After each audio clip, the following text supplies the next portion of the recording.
ராவணன், ராவணன், ராவணன். இந்த வார்த்தை ரொம்ப ஒரு பரிச்சயமான நேம வந்து யூஸ் பண்ணுவாங்க. ராப்பர்ஸ் ஸ்பெசிஃபிக்கா யூஸ் பண்ணுவாங்க.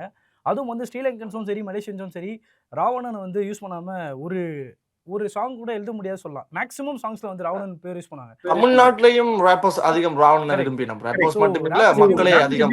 கரெக்ட். யா, ராவணன் வந்து கொமனா முந்தி இருந்த அபிப்பிராயம் வந்து மாறுபடும். அதாவது நீங்கள் சின்ன வயசுல படிக்கிற ராவணன் கதையும் வளர வளர நீங்கள் ஃபீல் பண்றதும் டிஃப்ரெண்டா இருக்கும். ஸோ நான் உணர்ந்ததும் அப்படிதான். அப்படின்னா இப்ப சீதையின் மனம் அறிந்து ராவணன் தொட மறந்த காதலும் கல்லறை என்று ஆனதுண்டா. கேக்குதா?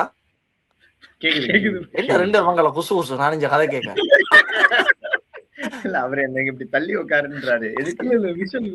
விஷுவல்கா?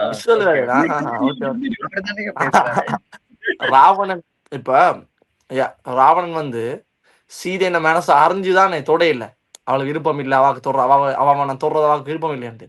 ஸோ அதுவும் ஒரு காதல் தான். இன்னொரு ஆண்ட அனுமதி இல்லாம அவையில டிஸ்டர்ப் பண்ணாம அவையில ரசிக்கிறதும் ஒரு வகை காதல். ஸோ சீதையின் மனம் அறிந்து ராவணன் தொட மறந்த காதலும் கல்லறை என்று ஆனது. அவன் கடைசி சாகும் வரைக்கும் கூட கிட்டவும் போயில இதண்டவில்லை. ஸோ அந்த லவ்வுக்குரிய பவரை சொல்லியிருந்தேன் நான். ராவணன்ற வேர்ட்ஸ் அதிகம் யூஸ் பண்றேன். எனக்கு ராவணன் வந்து ஹீரோ.